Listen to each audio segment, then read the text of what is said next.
The alarm's going off, man. Stop hitting snooze. I need you. If you're looking to feel like warm and fuzzy inside, like I'm your guy. So they're in my top 20 EHL teams for sure. There's emotion, there's hatred. This is not like a very friendly series. It's like SpongeBob when he's got like the napkin and like the potato chip. Like that's how I feel. Listen, Colson, I didn't have fun. Everything in my body hurts right now. The team that has the lead in the second period is just not going to win that game. There's no need for air quotes. He's tardy all the time. It's the American thing to do. I was alive, just not buried. No, don't get pucks deep. Hang on to the puck. Pass the puck. Shoot the puck. Are we live? Are we live? We're having a good time. JKP, baby. JKP. Welcome into another edition of the E-Show podcast, our Summer Coaches Series edition. This time we are back up north with the New England Wolves, their head coach, Tim Kunes. Thank you for being here, Coach. Yeah, thanks, Jake. Thanks for having me. It was an awesome year for you guys, a top three finish in the league, 21 points higher than the 23-24 season, the best regular season in Wolves history. As far as the two teams that finished above you, you beat them more times than you did in 5 of 9 games you won against them. So what do you think made this Wolves team stand out from previous ones? Yeah, it was definitely a very successful season for us on the ice. I think, one of the things that sets this team apart that I'll remember was the closeness of the players. We had a lot of really, really good kids who were really, really close on and off the ice. Obviously we had some good players who played really well during the season as well, but I think their tightness helped get some on ice results as well. Anything you noticed reason-wise for the close-knit of this group, maybe why it was like that more than others? No, I don't know. I like when I have the chance to, when we're recruiting a player to look at what type of a kid he is. We always do that, but in reality, we don't really know every player until they get here.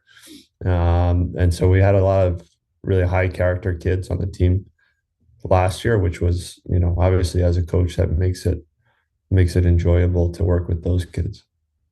Yeah, for sure. And like you said, it did translate on the ice. The middle of the season, a 15-1 run in 16 games was amongst the hottest of any team in the league. What do you think your team did to find their groove in that midseason form there? Yeah, I think we just found a level of consistency always in the beginning of the season. It's an adjustment for, all the players being in a new place. Basically, every player except for Cam Reardon was from out of town. So everybody is adjusting to being away from home and with a new team, new teammates, line mates, new coaches. So it just takes new systems, right? So it takes a little bit of time to adjust. And then, we had, obviously from the players, we had good performances throughout the year, and especially during that stretch too, from good goaltending and all the way through the lineup.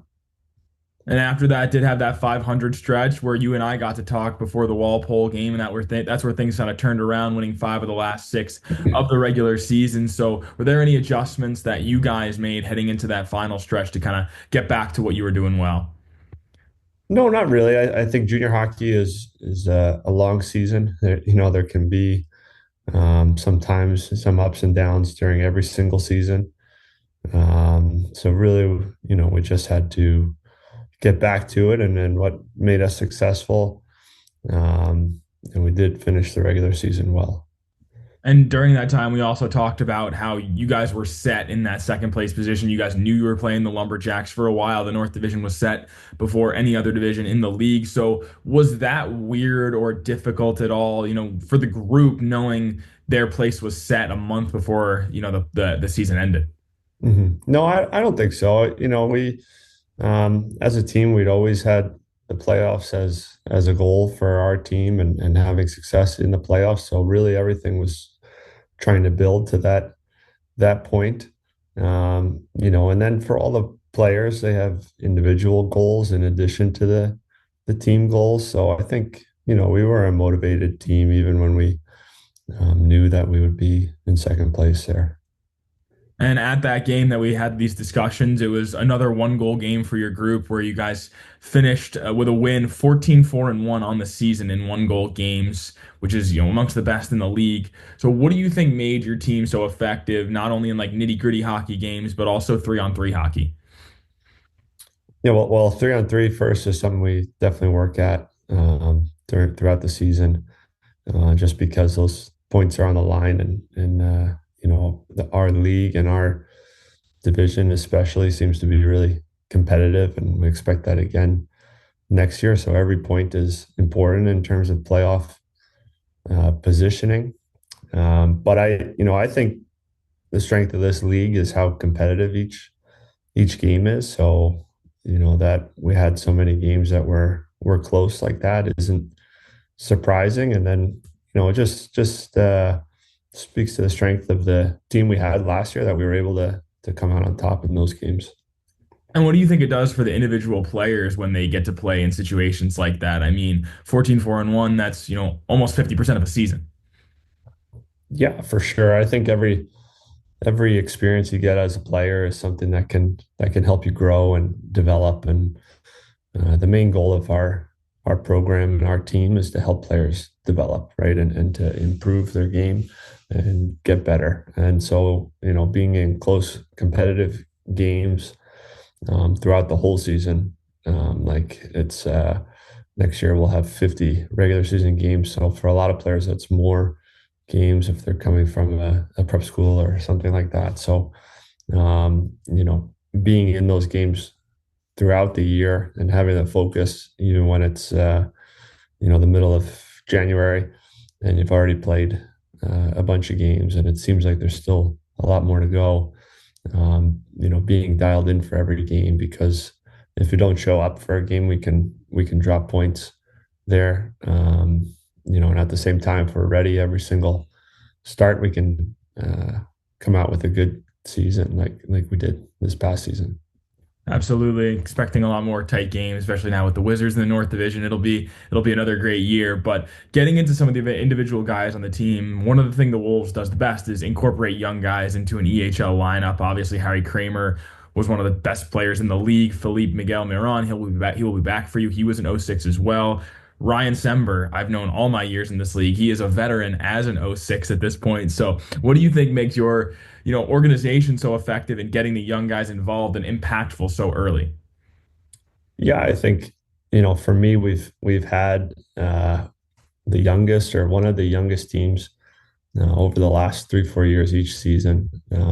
So we definitely want to have that's the way we want it, because, like I said, we want the players to develop, and those guys have a lot of potential. We've had players who've played on our team who've gone on to Division 1 hockey, to pro hockey, who are able to develop. So it's not just for us about having a team full of 20-year-olds on the team, but incorporating those young guys that they can really take some steps and further their hockey career. Yeah, and a guy that was an '05 when he was an '05 when you picked him up, he had 3 years left of junior hockey. Alex Roy, now heading into his age out year, he had an amazing second half of the season, really became one of the most impactful players in the league. How has he grown in the 2 years so far? And I think it's fair to say that he could be amongst one of the best players in the league next year. Yeah, I think Alex has taken a lot of steps, especially offensively. He's always been a terrific skater, and a really hard worker who plays both ends of the rink. But he scored some big goals this past season. I think he had 14, 15 goals on the year. And he's another player who is really a high character kid who's going to be part of the leadership group on the team this year. And like you said, yeah, I think he can really, really break out this upcoming season. Absolutely. And in net, you had a great tandem, Lukas Bukatovs, Cam Reardon, who was also a veteran. They shared the net all season long, and they both were able to earn commitments. So how rewarding was that for you to see as a coach, when you have two age outs in goal and they're both able to get that job done? Yeah, those two guys obviously played great this past season. They both did really well. They both wanted to play college hockey, and they accomplished that goal. Also, two really good kids who pushed each other in practice, and I think have set a good standard for Julian Karagianis, who's coming back next year. We expect him to be a really good goaltender for us. And so to have those two guys in practice and being around those guys, it's not unlike, we had a player, Liam Kilgallen, who was behind two good goaltenders, and then returned the next year. And then he was the top guy who was moving on to college after that. So we've kind of followed that same path here. Yeah, and for Julian specifically, how much do you think he was able to absorb playing behind those guys and a veteran, especially in an all-star too, in Cam Reardon, who got to play against college guys twice during his time in the EHL? Yeah, I think you can learn a lot from those guys. Their preparation, was at a really high level.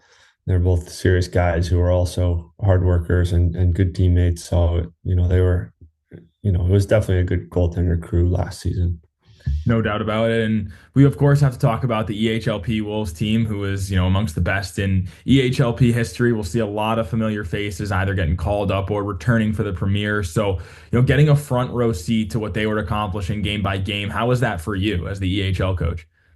Yeah, it was great. We're around those guys a lot and being on the ice with those guys too during the season, for some skills practices and things like that. So, we're obviously very familiar with those guys, and Coach Trimble did a great job with that team.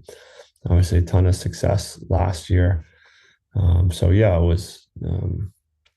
We always try to have a real foundation where the players get the same things within our program, and we're trying to develop not just the EHL team, but every player, even on the premier, to develop their game. And for those guys, a bunch of them, the next step will be moving up to EHL.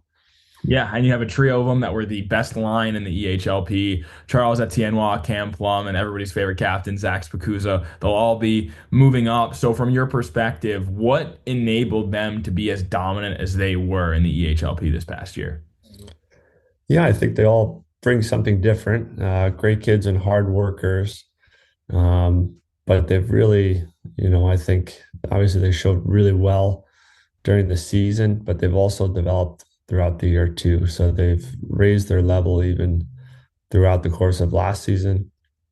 I think all three are definitely ready to move up to the EHL, and we're really excited to see what they can do next season. And we also have Jan Valenta on the back end. He'll be moving up from that team.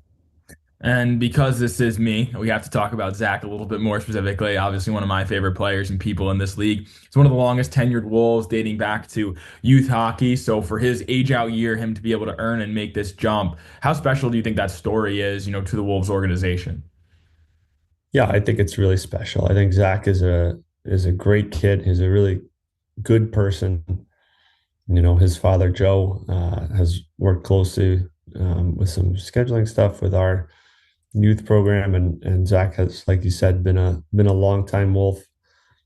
So it's really cool. We're not from the biggest market. We're like one of the smallest markets in the league. So to have a local player on the team is always something special for us. And next year we should have 4 players total. So that's kind of grown a bit as well. But Zach's a great kid and a hard worker, and we're really happy to have him on the EHL team, not just because of that, but because he's shown that he's a top player in the EHL Premier, and he's ready for the EHL level. Definitely. And just generally speaking, the Wolves are one of the most effective organizations in terms of bringing guys up and, making them into college hockey players. Coach Trimble talked about it with me, throughout the year, that when guys come to Laconia, there's, plans for each of them. So is there anything special in your opinion that you guys do to help better prepare guys for any jump that they need to make? Yeah, I think it's just individual development. So, it's not a complete focus on winning at all costs here, but it's on the development of every player. So whether we have skills practice or in the gym and different things we're doing with video, things like that, where we can maximize each individual player's development. And then I think the payoff from that is results on the ice, not just from the team but also from players having a lot of success as well. Yeah, for sure. And you mentioned earlier that you're in a small market, a small community in Laconia. It is my personal favorite place to go. It's my favorite rink in the league is Merrill Fay. And so, when the players get there and the community gets to meet them, how engaged are both groups in getting to work with each other throughout the season? Yeah, I think it's a special place. We have a lot of support from the community. When we have our games on Saturday night at home in Laconia is, especially during the winter months, is we have good support. And now with our youth program, which was in its first season last year, seeing kids who also play for the Wolves, younger kids at the games and things like that. So there's a lot of support there. I think it's a special thing to play junior hockey here, and it's something that all the players, I know that they enjoy as well. Yeah, no doubt. They love it. I mean, you see the pictures that, Coach Trimble posts on social media. They look like they're just as engaged as the kids are. Yeah, definitely. It's a good atmosphere, I think, for our league with fans, and we expect, I think next year, I think we'll have some different things in the works, but we'll have even more fan support next season. We're looking forward to that. And one final note is a couple more fans that have been there have been your kids, Coach Kunes, so I got to see more this year. So how has it been getting to share your work, your junior hockey side of life with your kids as that they've been getting a little older? Yeah, it's really cool. And last season, like I mentioned, was the first year for the youth program. So they both played for the Wolves last year, and I got to coach them as well. So it's really special for them to them, those guys on the junior teams are like the NHL players. They know all the players and things like that. But, now it's not just them, right? There's a bunch of kids who play for the Wolves who, get to see those guys wearing the same jersey as them, and the big guys playing in the games. And we'll also do things throughout the year where the older guys are on the ice with the younger players, helping out with some practices and things like that. So it's a special thing, I think, to have a player, and someday soon we'll have a player who played from 5 years old, and then he'll be playing on our top junior team in the future, which will be a really, really cool thing. But yeah, it's definitely something that's really enjoyable, is coaching hockey, but also coaching kids is really cool. And for it to be all under the Wolves, name and logo is very special. Yeah, perfectly said. And one last question to put you on the spot. Were there any favorites amongst the Kunes kids on what players they may have liked the most? Oh, yeah, there's a few players. One that sticks out to my oldest son is Richard Zielinski, his Wolves legend, who was a popular guy a few years ago here. That's awesome, Coach. Thank you so much for your time. Appreciate your perspective on everything. And we're looking for another great year in Laconia, and I can't wait to make my first trip up. But thank you. Thank you very much. Yeah, thank you, Jake. Thanks for listening to The E Show, presented by the Hockey Podcast Network. Learn more about us at easternhockeyleague.org and follow us on all of your favorite social media platforms. Also, be sure to subscribe and get notified when our next podcast episode is released.